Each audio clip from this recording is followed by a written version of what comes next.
बच्चों good morning. आज मैं फिर आपकी वेलकम कर रहा हूँ हमारी केमिस्ट्री की क्लास में। बेटा आपको ऑलरेडी पता है मैंने आपके साथ एटॉमिक स्ट्रक्चर चैप्टर शुरू किया हुआ है। तो जब हमने एटॉमिक स्ट्रक्चर शुरू किया मैंने आपको बताया था ये हमारा जो चैप्टर है इसके अंदर हम एटम की बात करेंगे, इलेक्ट्रॉन, प्रोटॉन, न्यूट्रॉन सब की बातें करेंगे।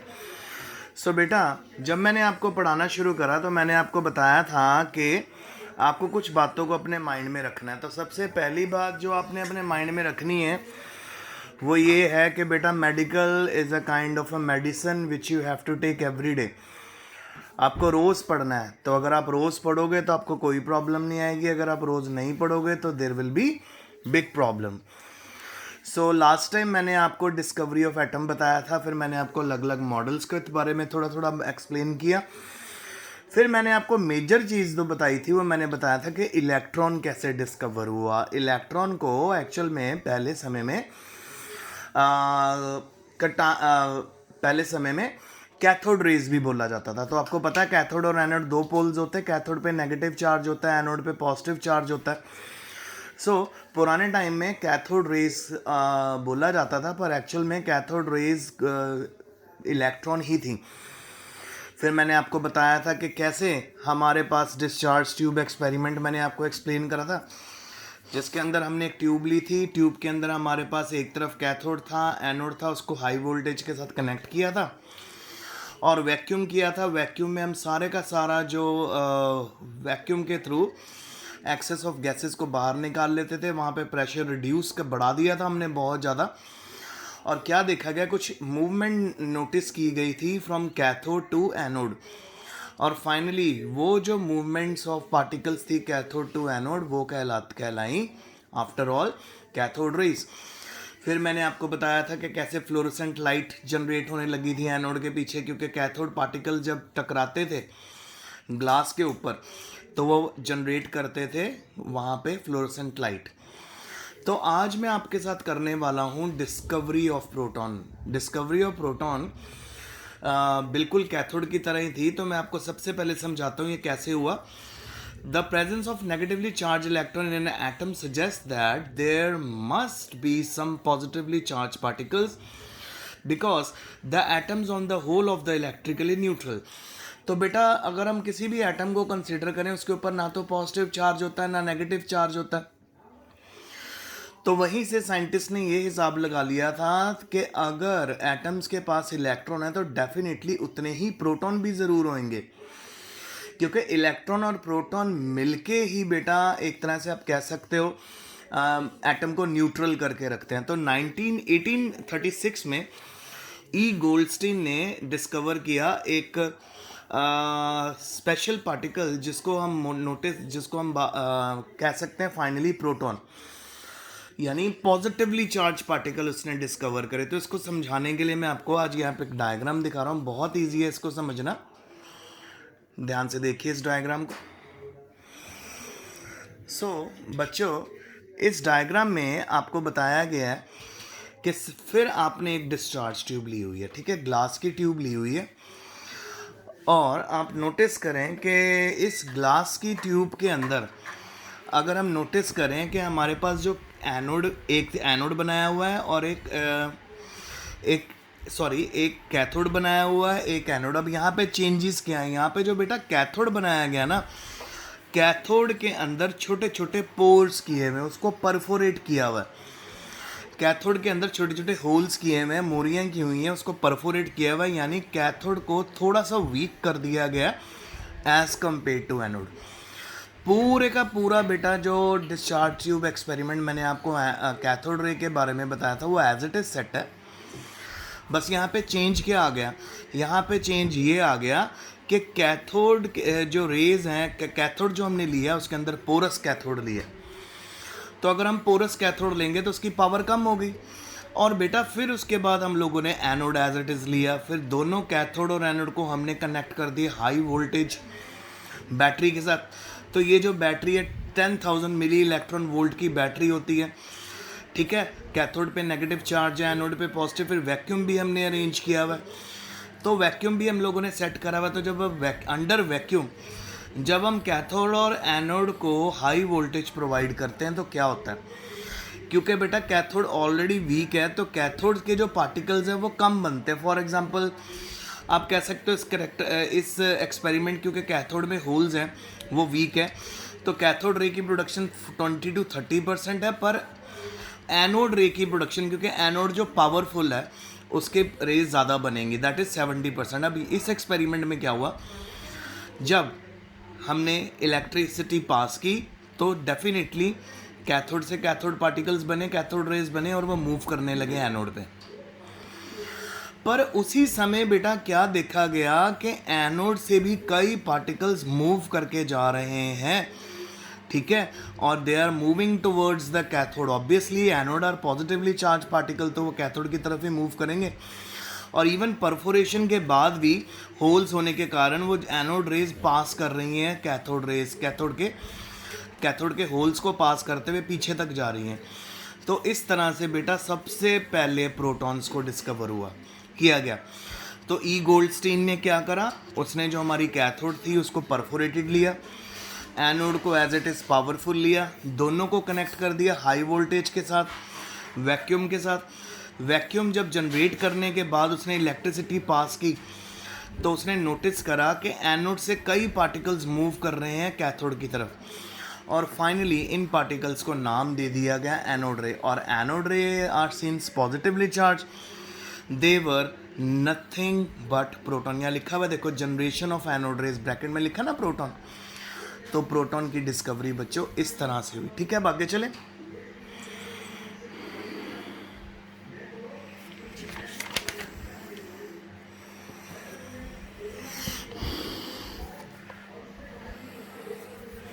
आगे बेटा कैथोड रेस की प्रॉपर्टीज बिल्कुल एनोड रे को के बराबर की थी, पर वो बिल्कुल ऑपोजिट थी। यानी अगर कैथोड रे को अगर हम स्टडी करें, अगर हम इलेक्ट्रिक फील्ड में कैथोड रे को रखते थे तो वो पॉजिटिव पोल की तरफ जाती थी, अगर हम एनोड रे को रखेंगे तो वो नेगेटिव पोल की तरफ जाएंगे, ठीक है। और फिर उसके बाद कुछ कैरेक्टरिस्टिक्स अब हम देखने वाले कैथोड रे के, ठीक है।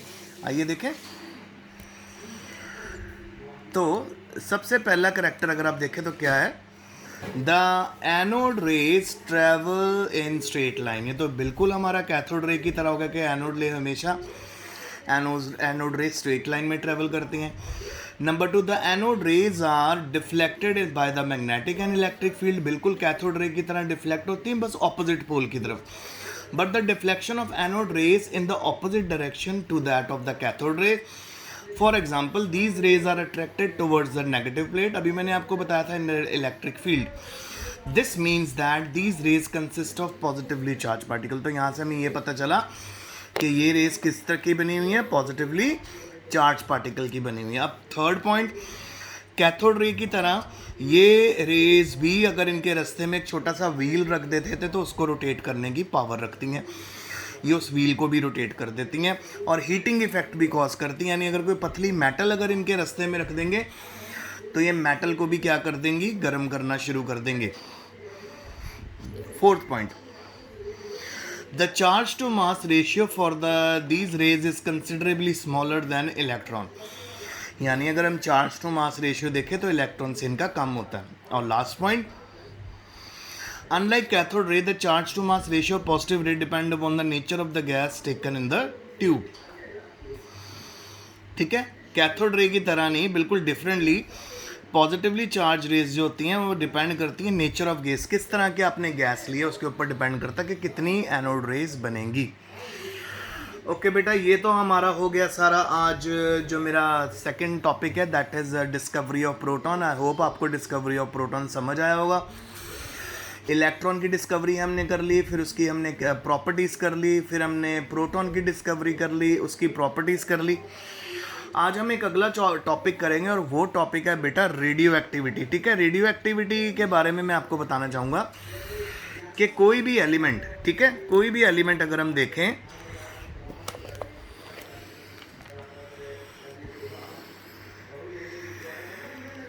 ठीक है। सो यहाँ पे अब देखो, मैं आपके सामने पढ़ रहा हूँ।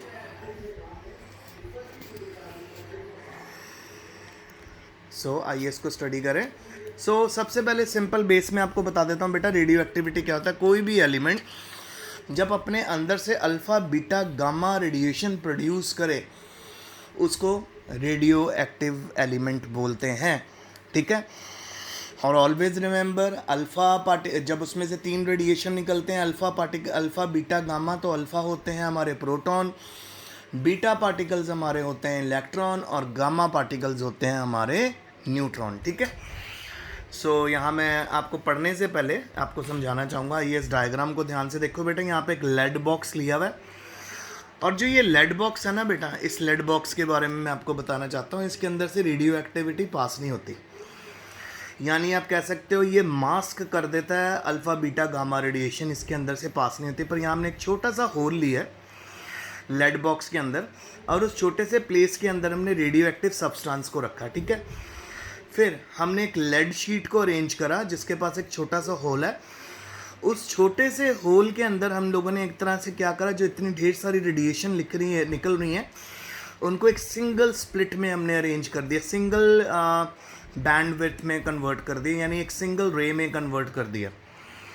सो लेड बॉक्स में radioactive substance, lead sheet के अंदर होल, और वहाँ से जो रेज निकल रही है उनको सिंगल बैंडविड्थ में, सिंगल रे में कन्वर्ट करा।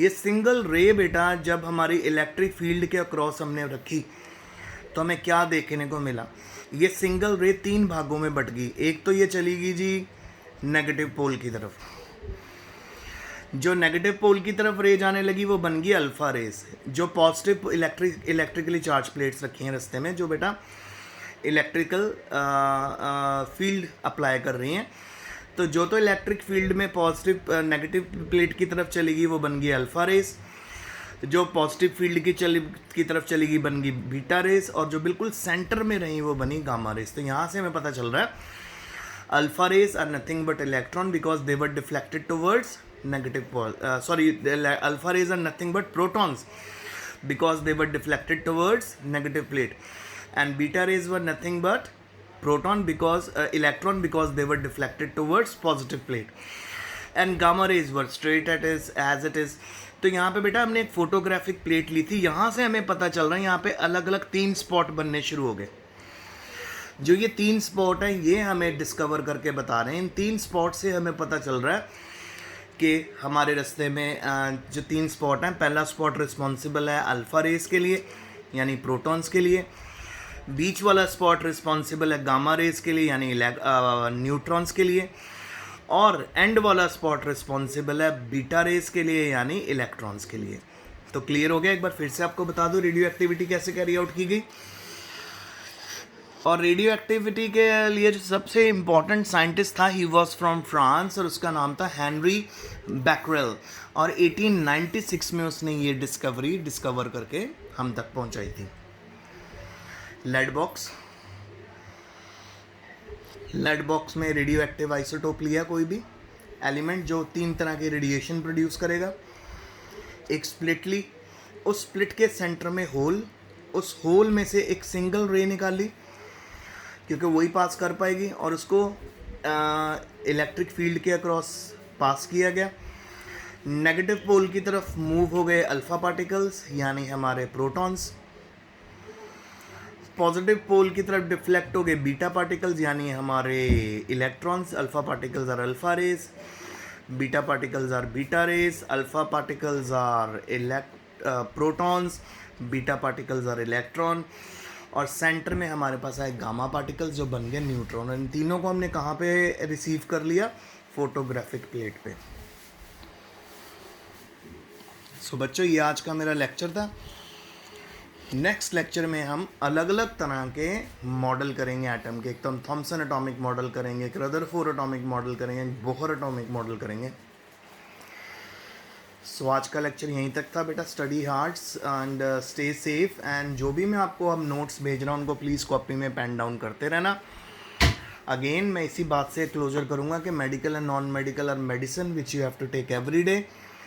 जिस दिन आपने स्टडी नहीं की you will be left behind, तो प्लीज़ ऐसा नहीं करना, रोज़ पढ़ना। Best of luck, stay safe.